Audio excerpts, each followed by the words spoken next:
kita menghormati jabatannya sebagai seorang pendeta oleh karena kehabisannya. Tetapi kita harus mengkritisi pribadinya, karena pribadinya itulah yang mestinya harus sadar bahwa ia adalah seorang pendeta. Karena ketidaksadarannya itulah maka muncul teks biblis dan teks sosiologis. Selamat kami. Oke. Aku nggak ngerti. Oke, kita lanjut ya.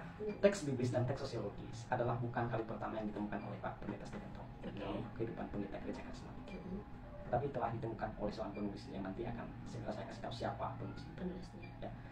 Teks biblis dan teks sosiologis ialah kegelisahan akademik sang penulis.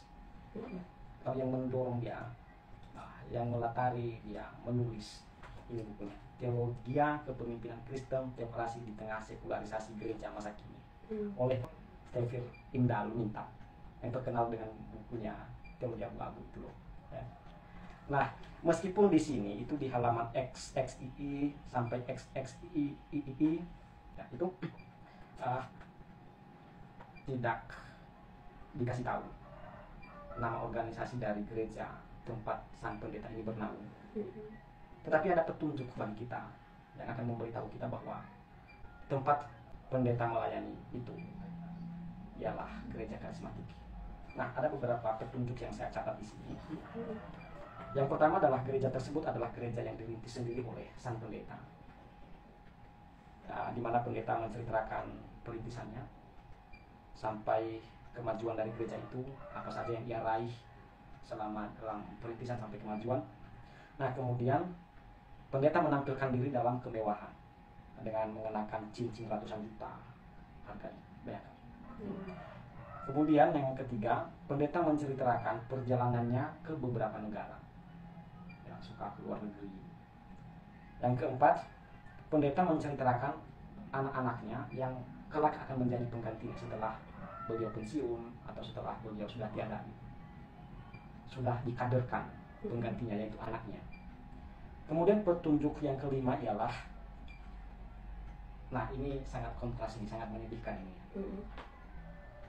Kehidupan pendeta hidup dalam kemewahan dan juga anak-anaknya, sedangkan pelayan, yaitu mereka pengerja di situ, digaji dengan upah minimum. Nah, inilah beberapa petunjuk bagi kita yang mencirikan bahwa yang dimaksud oleh Pak Stephen Indah Lumintang di sini tidak lain dan tidak bukan ialah pendeta gereja karismatik. Nah, sebelum saya mengakhiri, saya ingat apa yang suka dikatakan oleh Rocky Gerung.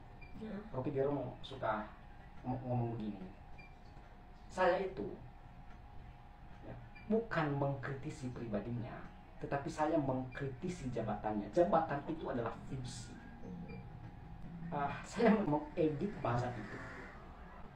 Ya, saya mengatakan begini, dan ini semestinya harus diikuti oleh masyarakat Kristen.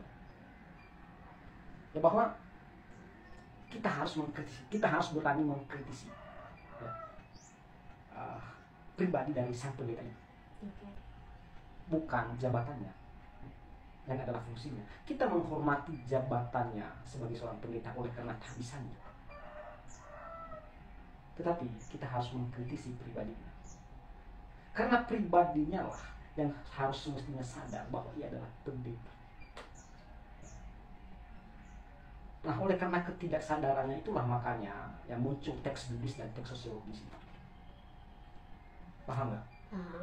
Jadi kita menghormati jabatannya sebagai seorang pendeta oleh karena kehabisannya, tetapi kita harus mengkritisi pribadinya, karena pribadinya itulah yang mestinya harus sadar bahwa ia adalah seorang pendeta. Karena ketidaksadarannya itulah maka muncul teks biblis dan teks sosiologis. Jelas?